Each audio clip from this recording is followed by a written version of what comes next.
Dormir só pensando em me dar. Peço, mas você não vem. Vem. Hola a todas y todos, buenos días. Muchas gracias por acompañarnos en esta segunda charla del ciclo de charlas de Hablemos de Química. Para los que no me conocen, mi nombre es Valeria Medrano, yo soy la coordinadora de las comisiones asesoras y Hablemos de Química es una iniciativa que justamente surgió de la Comisión de Promoción y a través de estas charlas buscamos reflejar el aporte invaluable en la construcción y la dirección del desarrollo de nuestro país de los profesionales en química y también reconocer toda la contribución que hacen. A diferencia como de otras charlas que hemos hecho, que son como más magistrales, la intención de Hablemos de Química es que estos espacios sean también un punto de encuentro entre colegas, escuchar la experiencia de otras personas que están trabajando en campos distintos, poder también evacuar las dudas y, bueno, como les decía, compartir experiencias. Entonces, bueno, se realiza una charla por mes. Esta es la segunda charla que realizamos, como les decía. Y siempre son el tercer miércoles de cada mes, para que lo tengan presente. Hoy tenemos en nuestra segunda charla la presentación que se titula Economía Circular con énfasis en la recuperación de residuos. Está a cargo de Ariel Alfaro Vargas, quien ya nos había acompañado en otros espacios aquí en el colegio. Ariel ha sido el regente químico de la Universidad de Costa Rica por 17 años. También fue docente de la Escuela de Química por 15 años, impartiendo diferentes cursos como Química General, Laboratorio de Análisis de Aguas, Tratamiento de Residuos y Técnicas de Seguridad en laboratorios y almacenes. Sus áreas de investigación son modificación de sales bilares para obtener nuevas estructuras supramoleculares, aprovechamiento de residuos industriales y agroindustriales para generar nuevos materiales o para ser utilizados en el tratamiento de agua y suelos contaminados y tratamiento de residuos peligrosos. Es licenciado y máster en química de la UCR y además cuenta con un máster en toxicología por el Ilustre Colegio Oficial de Química de Sevilla. Les recordamos que al final de la charla vamos a tener un espacio donde se pueden realizar preguntas y en realidad, bueno, compartir. Pueden utilizar el micrófono, si gustan también pueden prender la cámara. Y bueno, sin más, les doy el espacio a Ariel. Bienvenido, muchas gracias por acompañarnos hoy.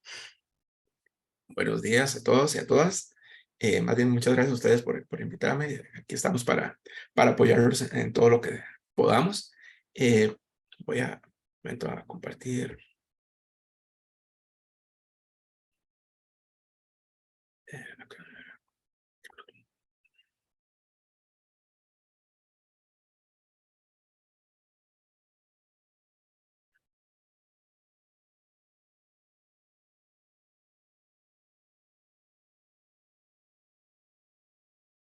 ¿Se ve bien? Sí. Sí, estamos viendo bien. Perfecto. Vamos a ver. Antes de empezar propiamente con lo que es economía circular, no podemos dejar de lado todas las filosofías o todas las iniciativas que han habido a través del tiempo en la parte ambiental. El papá de todo esto es el desarrollo sostenible. De hecho, en todas las filosofías preventivas está el desarrollo sostenible. Posteriormente, se han especializado en parte ambiental, especialmente en la parte química, lo que es química verde, para lo que es laboratorio, y tal vez una de las más recientes y completas es producción más limpia.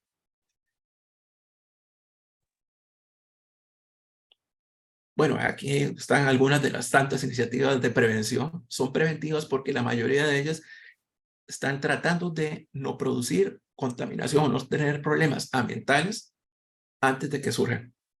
O sea, desde la planificación.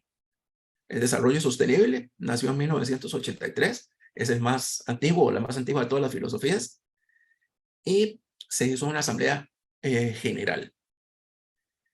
Producción más limpia, posteriormente en 1989, es un programa de las Naciones Unidas para el Medio Ambiente. Química verde, que nos compete más a nosotros como químicos propiamente, es de la Sociedad Americana de Química. Y hay cosas tan especializadas, por ejemplo, como el programa de cuidado responsable del medio ambiente del 92, que es para la industria química y petroquímica. Entonces, como pueden ver, no es algo nuevo la economía circular. La economía circular tiene muchos trasfondos y de hecho toma muchas de las iniciativas anteriores para no partir de cero precisamente.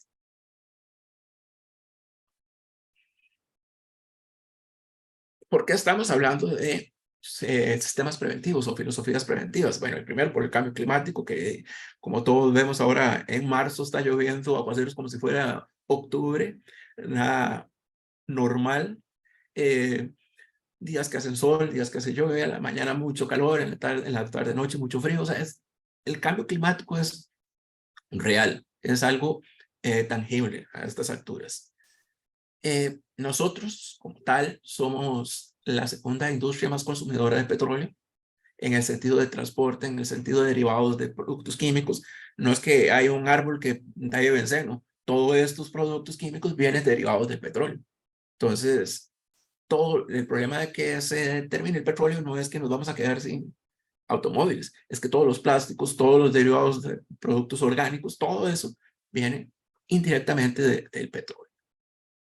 El agujero de la capa de ozono, con todo lo que son sustancias agotadoras de la capa.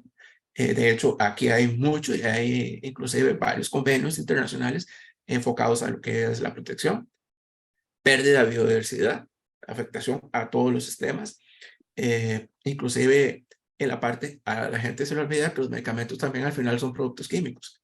Entonces, al final, inclusive las bacterias se están haciendo resistentes por la cantidad de sustancias que van en estos momentos en las aguas naturales.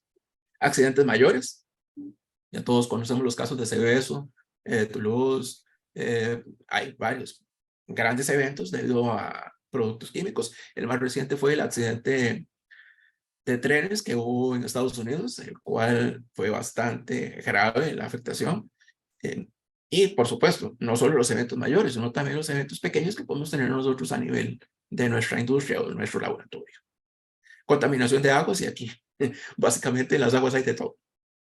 Entonces hay que acordarnos que toda sustancia química tarde o temprano llega a un río y tarde o temprano llega al mar, que es el sumidero por excelencia. No por nada en este momento tenemos una isla que se llama Isla Basura en el Pacífico, que es donde convergen todas las corrientes marinas, que tiene como 3 kilómetros de profundidad y no me acuerdo cuánto de diámetro de tamaño. O sea, ya hay una isla en la cual las personas pueden pararse y es completamente solo basura. Y también el impacto en los trabajadores. No es solo la parte ambiental la que nos interesa. Los trabajadores también son muy importantes. Un estudio que se hizo en el 2000 por una comisión europea determinó que las sustancias químicas provocan al año unas 32.000 muertes en Europa, solo en Europa, por cáncer laboral. O sea, 32.000 solo de cáncer. 16.000 enfermos de trastornos cutáneos, irritaciones crónicas, problemas de afección de piel, quemaduras, etc. 6.700 enfermos por patologías respiratorias, 500 enfermedades oculares, y entre las enfermedades oculares hay, por ejemplo, desprendimiento de retinas, y unas 570 enfermedades del sistema nervioso central. Entonces, todas las filosofías no solo están enfocadas a la parte ambiental, sino también a la parte laboral. ¿Cómo inicia todo esto de las filosofías preventivas? Primero, todo va de la mano con el tratamiento de residuos. ¿Qué fue lo primero que intentamos?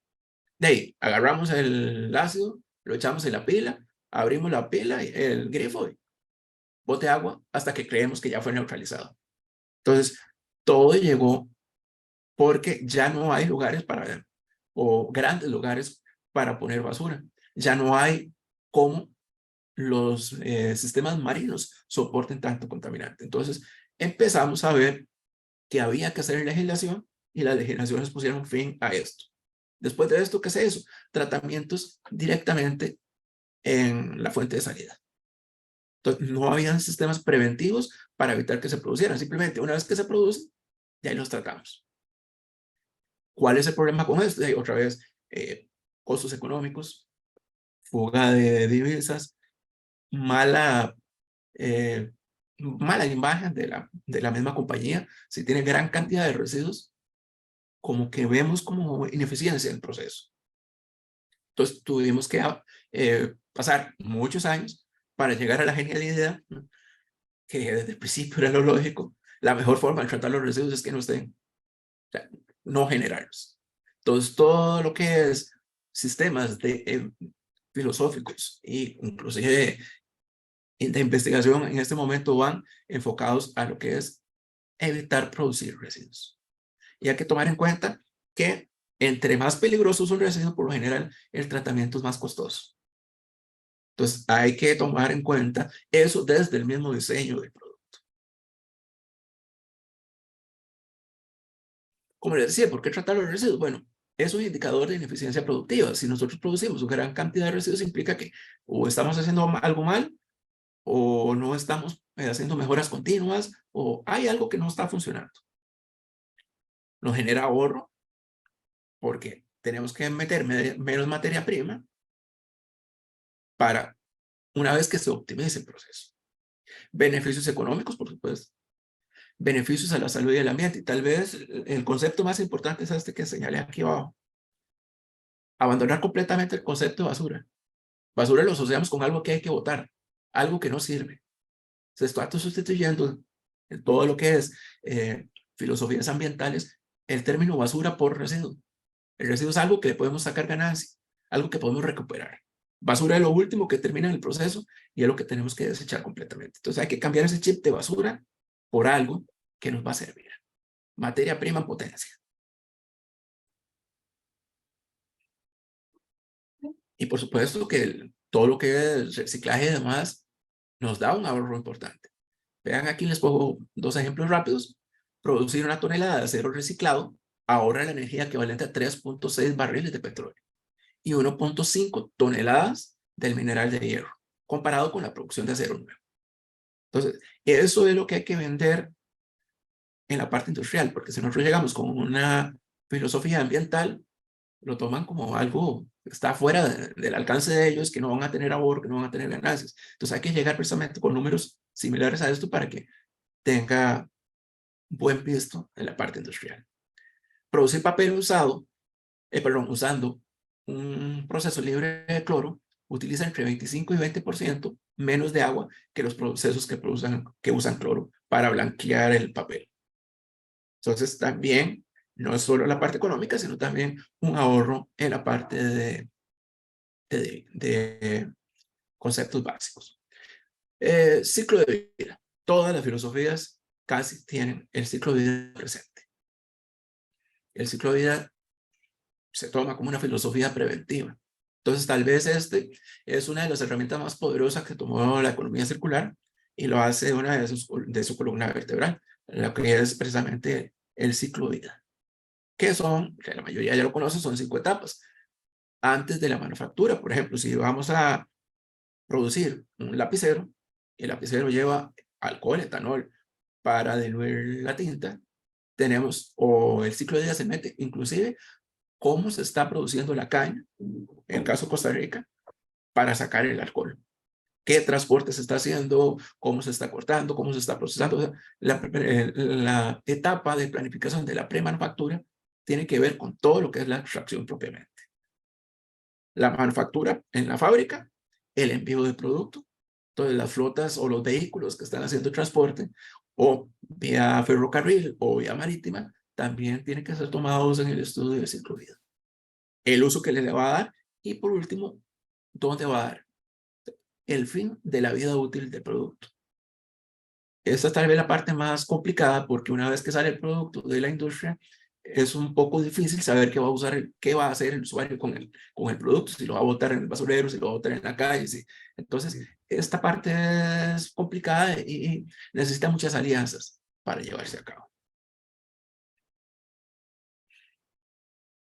¿Por qué las estrategias preventivas a veces no funcionan? Las personas que no tienen, digamos, o no están empapadas en los temas, dicen que son términos muy vagos. Que la contaminación, por ejemplo, alguna gente dice que casi que no es cierta. Que las enfermedades ahora no se dan porque las bacterias son resistentes, sino porque hay más enfermedades por Big Pharma y demás teorías conspirativas, pero no caen, no aterrizan en que realmente son cosas muy puntuales las que están dando las contaminaciones y demás, o procesos muy puntuales, que son muy subjetivos o relativos. Entonces, eso es de las Naciones Unidas, del Programa de las Naciones Unidas para el Medio Ambiente. Eso lo que quiere es controlarnos. son cosas de Estados Unidos que nos imponen a nosotros como países latinos. Entonces, ese tipo de cosas de rechazo actualmente no solo se da en la parte preventiva ambiental, se da en todos los campos del saber y del conocer actual. Se asocia el cuidado del ambiente con tecnologías complejas y costosas y costos adicionales. Y casi siempre, cuando uno habla de tratamiento de residuos a nivel industrial, la gente lo asocia con sistemas carísimos o con lagunas de oxidación enormes. Hay muchos sistemas que están actualmente, son muy baratos y muy fáciles de implementar. No necesariamente tiene que ser algo súper complejo. Falta de información y políticas nacionales. Y aquí, especialmente en Costa Rica, las leyes van muy lento. Para poner un ejemplo, no necesariamente de lo que es la parte ambiental. Yo no sé si ustedes saben, tiene que haberse dado cuenta en algún momento que no hay legislación para el almacenamiento de productos químicos a nivel nacional. No hay nadie que eleve un proyecto de ley a la Asamblea Legislativa con respecto a esto. Y yo siempre me he preguntado, saliendo un poquito de tema, ¿por qué no hay asesores químicos en la Asamblea Legislativa? ¿Cuántos diputados químicos han llegado a Asamblea Legislativa? Nos quejamos de que no hay leyes y reglamentos, pero tampoco nosotros aportamos o impulsamos este tipo de cosas. De todas las que he hablado con respecto, incluyendo la economía circular, la diferencia de algunos son muy poco. Por ejemplo, producción más limpia y economía circular tendrá 2, 3 cositas diferentes. La parte preventiva es la más importante de las dos. Algunas, las metodologías son casi exactas. Otras simplemente es donde se dio el origen. Si fue Naciones Unidas, si fue la industria química y petroquímica, básicamente es lo mismo, pero en diferente época o de diferente organismo internacional que lo creó. Algunos lo toman como sinónimos. Es muy difícil en este momento. La filosofía de basura cero, así le pusieron, no sé por qué, le hubieran puesto residuo cero o algo parecido, pero no producir residuos es muy similar a economía circular. Alguna gente lo toma inclusive como si fuera lo mismo. Otra vez, es quién lo está impulsando y de dónde nace.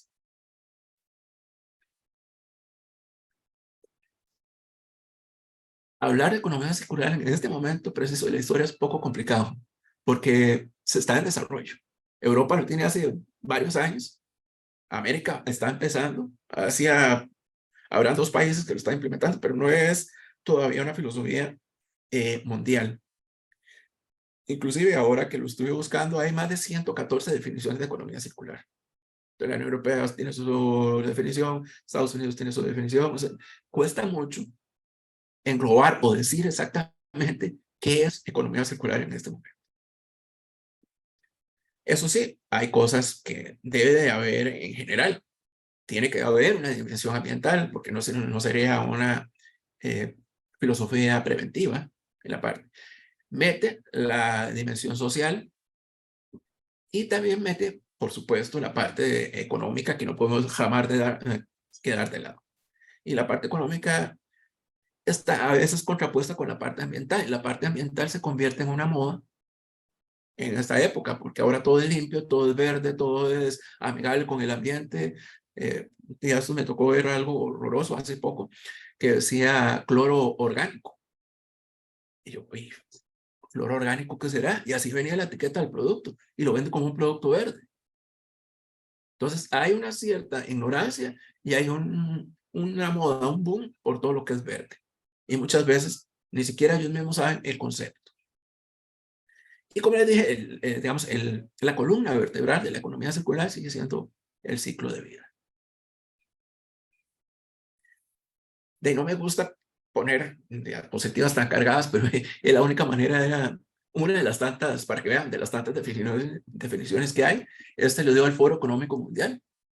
Dice, una economía circular es un sistema industrial que es restaurativo o regenerativo por intención y diseño.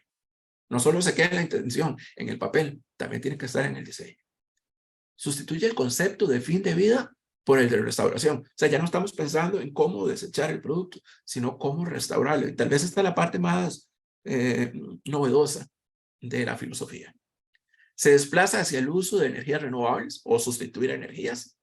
Elimina el uso de productos químicos tóxicos Y me gusta que dicen productos químicos tóxicos, ya no dicen químicos tóxicos, como la mayoría de gente ya introdujeron el término producto. Nosotros no somos un ente para que digan tóxicos, químicos tóxicos, que perjudican la reutilización y el resto de la biosfera y tiene como objetivo la eliminación de los residuos a través del diseño superior de materiales, productos, sistemas y modelos de negocios. Entonces, como puedes ver, no sé si realmente funcionará, pero quieren abarcar tanto que al final vamos a ver si el sistema por sí solo no se cae o lo simplifican para la hora de la aplicación. Bueno, ¿qué había antes? Antes era la economía lineal. Extraemos la materia, producimos, consumimos y después botamos. Y ahí se terminaba. Entonces la economía circular le da vuelta al asunto para que esté metiéndose todo lo que es producto en la parte de reciclaje para producir nuevos materiales. Tal vez una de las partes más interesantes es prolongar la vida útil de los productos. Antes era simplemente, bueno, el televisor, pongámoslo, reciclemos todo lo que podemos reciclar, el resto lo botamos. Ahora estas filosofías van enfocadas a que los televisores no duren en un año, sino que duren 10 años, que se tenga que reparar y que se pueda meter o recetar en el mercado. Entonces, en ese sentido, esta filosofía me parece que sí está innovando algo, está aportando algo a las antiguas filosofías preventivas. Prevención de residuos. Entonces, no es solo ya cuando está producido. Eso también lo tenía en producción más limpia, pero aquí hace más énfasis todavía que hay que reutilizar una vez que se produce el residuo. Y modelos innovadores de negocios. Más adelante le voy a poner ejemplos de recuperación de residuos de las industrias para producir nuevos materiales. No es solo producir o meterse en la producción, vale la redundancia, de la parte de industria. Si es papel, producir papel, no. Podemos producir otra cosa diferente que puede llegar a darnos beneficios. Entonces, resumiendo, ¿qué hace diferente a la economía circular? Eliminar los residuos y la contaminación desde el diseño. Mantener productos y materiales en un mayor o por una mayor cantidad de tiempo. Actualmente, por ejemplo, los carros eléctricos, las baterías tienen un fin de... o sea, no se pueden reutilizar en este momento. Una vez que se termina la batería del automóvil, hay que desecharlo.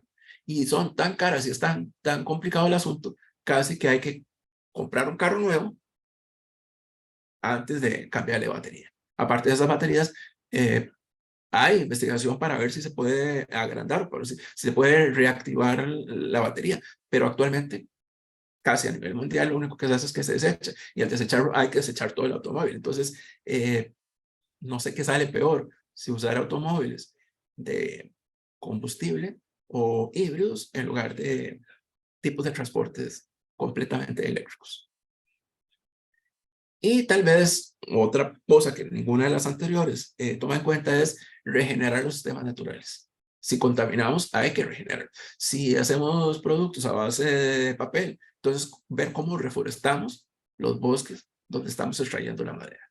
Entonces, esta parte, yo creo que ninguna de las otras filosofías la tiene. Entonces, ¿qué es? Bueno, un sistema bucle cerrado, que es lo que vimos, ese circulito de producir, usar, reciclar, meter al proceso. Eso es un sistema completamente cerrado. Energía renovable es súper importante en la parte de economía circular y es un sistema, un pensamiento sistémico. ¿Qué es esto? Si hay dos industrias y una produce un residuo que le va a servir a la otra como materia prima, entonces hacemos consorcios de compañías para que los residuos precisamente no tengan que eliminarse, sino que sean reutilizados. A nivel mundial, la parte de zonas francas se pensó en un inicio precisamente para que hubieran compañías hermanas que usaran sus propios residuos o que les sirviera de materia prima a las otras industrias. Lo que pasa es que se distorsionó el asunto y ahora en una zona franca ponen cualquier cosa. Pero inicialmente se pensó precisamente para hacer consorcios en la parte de residuos. Entonces, es la parte económica, ecológica, que sea viable. Porque si yo voy a decir, bueno, en este momento todo el etanol que se produce en Fanal, recuperémoslo y empezamos a destilar y podemos hacer el etanol nuevo, esto no es viable económicamente, porque va a ocupar agua como refrigerante, porque va a ocupar electricidad, porque va a ocupar un montón de cosas. Entonces, sale peor ambientalmente el recuperarlo que, por ejemplo, el incinerarlo o que meterlo en coprocesamiento.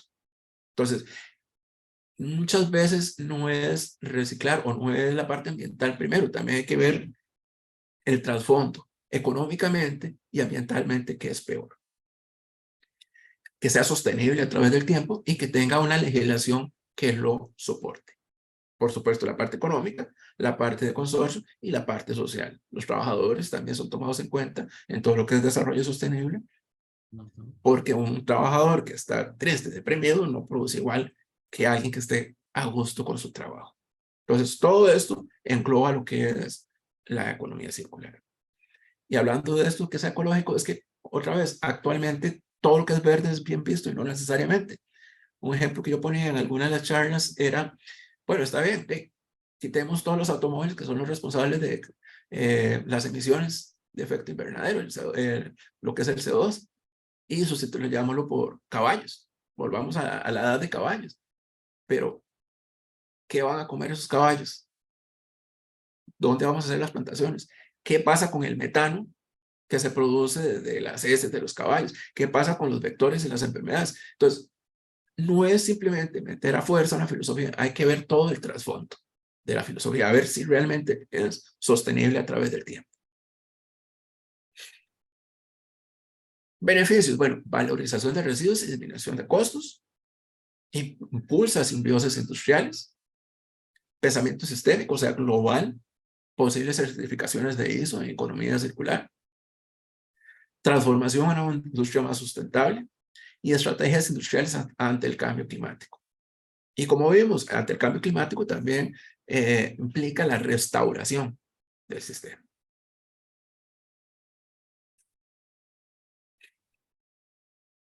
Y vean que aquí hay algunos de los ejemplos de recuperación de materiales. Las plantaciones de arándanos, algunos grupos se han juntado, algunas ONG, y lo que están haciendo es, por ejemplo, cremas o bebidas o champú hecho a base de los desechos de la poda del arándano y de los desechos de la fruta propiamente.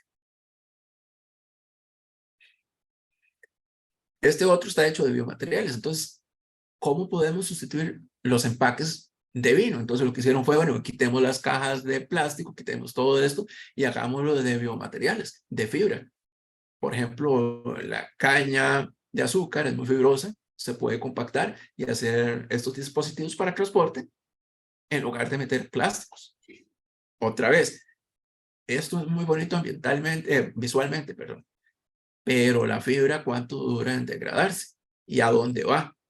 ¿Cómo hacemos para recolectarla? Porque si ya, pues ya porque es ambientalmente o viene de algo natural, no implica que se va a degradar inmediatamente. Puede durar muchos años. Y si empezamos a botar bolsas degradables por todo lado, entonces lo que vamos a tener es contaminación o otro tipo de problema ambiental. Y algo que no se toma en cuenta generalmente cuando haces ese tipo de empaques es que esto puede degradar muy bien en la parte ambiental con oxígeno. Pero ¿qué pasa en un relleno sanitario? ¿Cuánto va a durar esto? Generalmente puede durar inclusive igual o más que los plásticos a base de petróleo, porque ahí no hay oxígeno para que degrade. Entonces, lo que quiero decirles otra vez, no es aportar o poner ideas ambientales sin el contexto de fondo. Esta me pareció muy interesante, porque están haciendo fibras, hilo, a partir de desechos de la cáscara de naranja y hacen el diseños. Como pueden ver ahí abajo, esa cortina negra y blanca que hay, es hecha exclusivamente con las fibras y los hilos estos de desechos de cáscaras de naranja.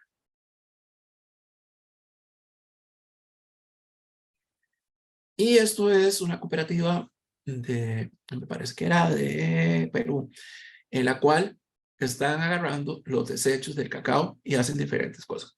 ¿Y por qué traje este ejemplo del cacao? Porque aquí nosotros tenemos otra fuente grandísima de posibles negocios, muy comparado a lo que es el cacao, que es el café. El café tiene un problema muy parecido a lo que es el cacao. Entonces vean que ellos, a partir de las semillas, hacen los productos normales, que es chocolate, polvo, manteca, etcétera, etcétera. La parte de la avena de la placenta, que es lo que envuelve la fruta internamente, hacen infusiones, ¿qué es eso? Tecitos. Hacen té y hacen harina para sustitutos. ¿Por qué la harina puede ser importante para la gente que es celíaca o que es intolerante al gluten? Entonces, este sustituto de harina sirve para hacer galletas o productos que pueden consumir poblaciones que no pueden consumir normalmente cosas que no sean a base de trigo. De la cáscara, la parte externa, hacen harina, pan, ravioles, inclusive, alimento balanceado y pizza. Hay pizza de la cáscara de este momento de cacao. Del mucílago, que es la parte, vamos a ver, la miel que queda al final del proceso, es el mucílago. Ellos hacen miel propiamente, bebidas alcohólicas y no alcohólicas, fermentándolas o no, depende del gusto, licores, licor a base de cacao y azúcar liofilizada. Entonces, ¿por qué no hacer eso en Costa Rica con la cáscara del café, que se parece mucho? Hay mucílago, hay cáscara externa, se parece demasiado. Entonces, aquí podrían haber cooperativas pequeñas con asesoramiento de químicos haciendo ese tipo de cosas. La pregunta aquí es por qué aquí en Costa Rica no hemos empezado a hacer. ¿Es porque no existe el conocimiento? ¿Porque nadie quiere embarcarse a meterse en cosas nuevas? ¿O hay que ver, hay que cambiar, hay que empezar a cambiar ese chip? Este es uno de los tantos proyectos que tenemos aquí actualmente en la Universidad de Costa Rica. Estamos viendo a ver cómo recuperar materiales a partir de colillas de cigarro. Entonces, estas son las primeras recuperaciones que tenemos. Tenemos que avanzar a la parte de escalamiento. Entonces, a partir de las colillas ya hemos recuperado papel. Vamos a ver, hay dos tipos. El que está, digamos, más a la izquierda, lo que usamos para blanquearlo fue peróxido de hidrógeno. Sí, peróxido de hidrógeno. Y el de la derecha lo que tiene es cloro. Pensando en sustituir el cloro por peróxido, que es menos contaminante. En la parte central lo que tenemos es carbón, conocido como biochar, pero la verdad es que es un carbón común y silvestre. Biochar es para darle un nombre más bonito, pero es un carbón especial que se hace a partir de pirólisis controlada, en el cual lo que es la pirólisis propiamente, perdón, el biocarbón propiamente sirve como aditivo para terrenos y lo que ayuda es a crecer más la planta por los minerales que tiene y a absorber humedad para que no haya escape de humedad en la planta. Y a la izquierda ya son los filtros propiamente de acetato celulosa descontaminados. Se ven negros, sí, porque hay partes quemadas. Entonces, la idea posterior es convertir este acetato de celulosa en algo que sea productivo. Y dentro del estudio global, para demostrar que realmente son contaminantes, pusimos las colillas en un ambiente natural, bajo el sol y la lluvia, para ver cuánto dura la degradación y comparándolo con otras colillas que están bajo techo para ver si el sol y la lluvia afecta o aumenta la biodegradación de estos materiales. Bueno, básicamente eso era lo que les quería contar hoy con respecto a economía circular. Vamos a ver, no me metí mucho en los pilares de la economía circular porque en este momento hay mucha información. Y a nosotros nos interesa más meternos en la parte de recuperación de residuos posteriores y como pueden ver, no necesariamente tiene que ser la recuperación para meterlo en el proceso productivo de la propia empresa. Puede ser hacer sus productos o hacer industrias nuevas a partir de los residuos que producen otras entidades. Muchas gracias, Ariel. Acá tenemos, bueno, un comentario de María Arroyo que con relación a lo que usted mencionaba de los carros eléctricos, ella nos comenta que desde la perspectiva de ella, el boom de los carros eléctricos se tiene que ver con mucho cuidado, ya que las baterías de esos vehículos pueden ser más contaminantes a futuro, ya que es difícil su recuperación. Entonces, bueno, muy alineado a lo que usted estaba comentando. Igual, María, si gusta ampliar su comentario, Tal vez, puede abrir su micrófono perdón, y tal comentar. vez, Y luego, María, ujú, sí, tal vez en esa misma línea. En su momento se dijo que sustituyamos los papeles por tablets, por todo eso para ahorrar papel. Y no se pensó otra vez en el más allá, porque ambientalmente es peor botar una tablet o un teléfono celular o una computadora entera con todos los componentes tóxicos que el mismo papel. Entonces, no pensamos en recuperar el papel, sino en desecharlo. Y lo sustituimos por algo más contaminante todavía, que son todos los dispositivos electrónicos que tenemos actualmente. sí, totalmente. Bueno, María del Rocío Salazar Gómez dice, buenos días, sinceramente no he tenido tiempo para leer acerca de la nueva clasificación de residuos prioritarios. Perdón, aquí está. Ay, se me movió la pregunta.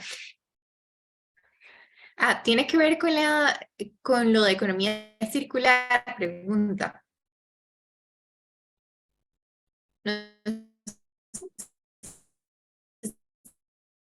sé si quedó clara la pregunta. Si no la puedo, los residuos prioritarios tienen relación con la economía circular, con la nueva clasificación de residuos prioritarios. Valeria, mira que se pegó un momento el video y no Ah, escuché bien la pregunta. ¿ahora me escucha bien? Sí, sí. Ah, ok. Eh, lo que María del Rocío nos pregunta es que, bueno, ella dice que no ha tenido tiempo de leer acerca de la nueva clasificación de residuos prioritarios, pero la pregunta que nos hace es que si eso tiene que ver con lo de economía circular. No, o sea, vamos a ver, la economía circular abarca ese tipo de cosas, porque otra vez los prioritarios pueden llegar a contaminar más o pueden llegar a hacer, pero no necesariamente tiene que ver con la economía circular, eso tiene que ver más con convenios internacionales de prohibición y demás, no tanto Entonces, como en la filosofía propiamente de recuperación ambiental. ok. Bueno, les recuerdo que si alguno tiene un comentario o una consulta, pueden levantar la mano o abrir su micrófono y, bueno, hacerlo directamente. Por acá tenemos igual alguna otra. Igual de María del Rocío dice, bueno, aprovechando al respecto que Ariel es experto, me gustaría que me aclare lo siguiente. Dice, para la clasificación del residuo sería entonces ordinarios, 2 de manera especial, 3 prioritarios, 4 peligrosos, 5 no peligrosos, que es mi duda. ¿Dónde iría la clasificación de residuos no peligrosos? Es que en la normativa de residuos peligrosos hay clasificados no peligrosos. Esto es más que todo que los empleados en las capacitaciones se lo preguntan a uno acerca de la clasificación. Vamos a ver si te que dónde o qué tipo de residuos son los no peligrosos. Sí, ¿dónde iría la clasificación de residuos no peligrosos? Vamos a ver, no peligrosos, es que vamos a ver, ningún residuo, ningún producto químico es no peligroso. Empecemos por ahí. María Rocío levantó la mano, tal vez Sí, que tal ya. vez nos aclara un poco la consulta. Sí, María, adelante, puedo abrir su micrófono. Buenos días. Ariel, es que es más que todo para cuando uno se hace el centro de acopio y de todo, ¿verdad? Y cuando se le explica a los trabajadores y le salen a uno con esa pregunta. Es que es así. Bueno, ahora una webinar que dio don Walter Sala de la Contraloría habló sobre esos residuos nuevos, que es lo de prioritarios, ¿verdad? Esa clasificación. Entonces está la ordinario, los de manejo especial, esos prioritarios. Y en los residuos peligrosos, en la normativa, viene como cuáles son peligrosos químicos, ¿verdad? Y hay unos con unos asteriscos que se dice que no se clasifican así como tan peligrosos, ¿verdad? Entonces siempre he tenido la duda porque ya está en la normativa de residuos peligrosos, pero ya ese asterisco es la duda que a dónde meto esa clasificación que y no los están poniendo como, me imagino que no son tan peligrosos, no sé qué. Eso sí es la duda, porque ya me salió un trabajador con esa duda, entonces uno queda como con eso. Y lo de los prioritarios, el don Walter habló, pero no, como que no profundizó mucho y imagino que eso está como en proceso, ¿verdad? tiene que ver con, ya no sé, también como que tengo esas dudas de esos dos clasificaciones, si me hace el favor. Don Walter Zavala, me imagino, ¿verdad? Ah, sí, sí, fue don Walter Zavala Vamos a que ver. habló al respecto, hace nada, fue como que hace 2 meses, si acaso. Retrocedamos en el tiempo. Vamos a ver. El ente encargado a nivel nacional de clasificar y decir qué es peligroso y qué no es peligroso es el Ministerio de Salud. El ente que crea SIGREP y hace el primer control a nivel nacional en residuos peligrosos es MINAE a través de la Contraloría del Ambiente. Ha habido un pleito entre los dos por ver quién tiene la batuta a nivel nacional para clasificar, inclusive para autorizar a los gestores. ¿A dónde quiero llegar con eso? MINAE va a tener una clasificación y Salud va a tener otra clasificación. Hasta que no haya una ley que unifique y que reconozca, a pesar de que ya hay, o sea, toda la tutela está en el Ministerio de Salud, pero entre estos dos ministerios hay un cierto roce en ese sentido. ¿Qué es peligroso? ¿Qué no es peligroso? Ese asterisco me imagino que es una vez que usted vaya a hacer fichas de transporte y demás, el Ministerio el Ministerio de Salud se guarda la potestad de clasificarlo como peligroso o no peligroso.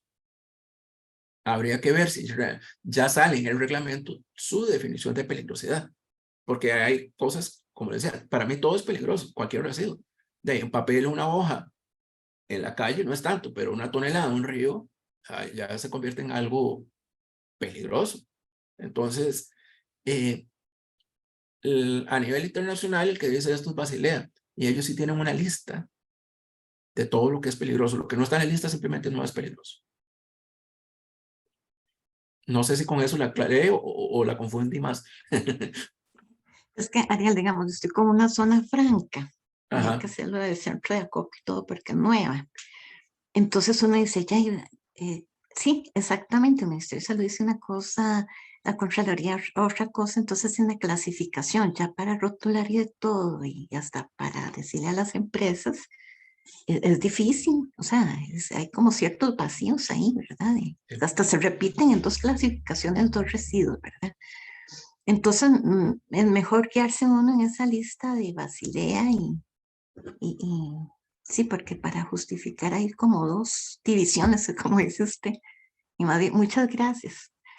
Lo interesante del asunto es que los dos ministerios se basan en Basilea, pero lo interpretan como cada uno no le convenga, sino como desde sus puntos de vista. Entonces hay veces que hay desfase, porque hay una cosa es un residuo para la parte de ambiente y otra es un residuo para la parte de salud. Y hay contaminantes que uno lo toma no tan contaminante para el ambiente, pero mira, sí le da una importancia un poco más grande. Entonces, hay el desfase cuando hay dos entidades a nivel nacional que quieren regular el mismo punto. Muchas gracias, Ariel. Muchas Bueno, gracias. acá tenemos otra pregunta de Isaac Arellano. Él nos dice, el indicador de circularidad sería igual si comparamos la reinserción de residuos a la cadena productiva del sistema con la transformación de residuos en productos nuevos fuera de la cadena. O sea, Igual, la filosofía de economía circular no hace diferencia en si la industria va a usar su propio residuo o si se lo dona a una cooperativa para que hagan estas cosas con la cosa del cacao. El productor de cacao, él hace su proceso y puede dar sus residuos a otra corriente de producción diferente a la propia. La idea es de darle circularidad, pero no necesariamente en la misma empresa. Eso lo, digamos, la novedad que tiene la filosofía de economía circular con respecto a la de producción más limpia. En producción más limpia, sus residuos se tienen que meterse en su propio proceso. En esta, no, lo abre a convenios entre empresas, más bien busca convenios entre empresas para que usen sus propios residuos otras industrias.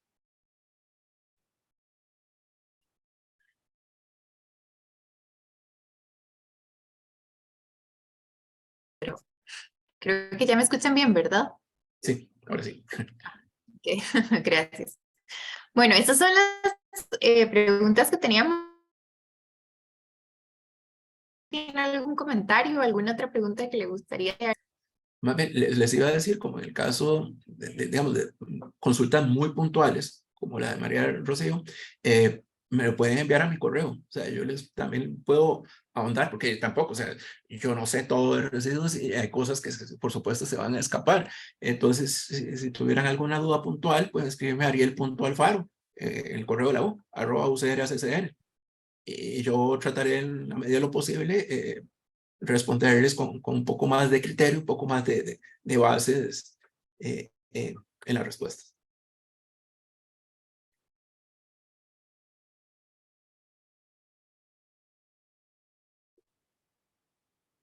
Química. ¿Sí me escuchan? Siento que me estoy quedando pegada otra vez. A veces que se queda, hay veces que viene.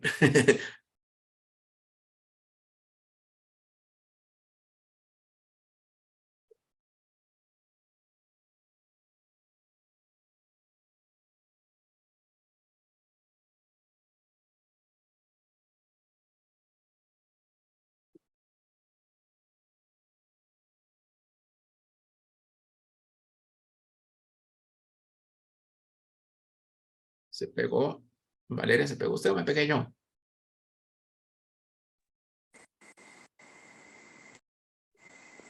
Yo No se los oye, escucho no se perfectamente. oye. No, fui yo, perdón. Ah, Ahora sí ya me escuchan. sí. Bueno, pero, o sea, disculpen por los problemas técnicos. Bueno, como les decía, la siguiente charla de Hablemos de Química va a ser, aquí tengo ya la fecha, el 19 de abril y tiene el título Tratamientos Químicos de Aguas Industriales con Productos Naturales y va a estar a cargo de José Joaquín Ugarte Fernández. Entonces, también me gustaría comentarles que este es un espacio abierto a todos los colegiados y colegiadas, entonces ustedes tienen como algún tema que les gustaría exponer y compartir con nosotros y nosotras, simplemente me escribe un correo a mí y lo conversamos para ver cómo lo podemos organizar. Mi correo es comisiones@colegiodequímicos.com y bueno, entonces ahí estamos en contacto si alguno tiene.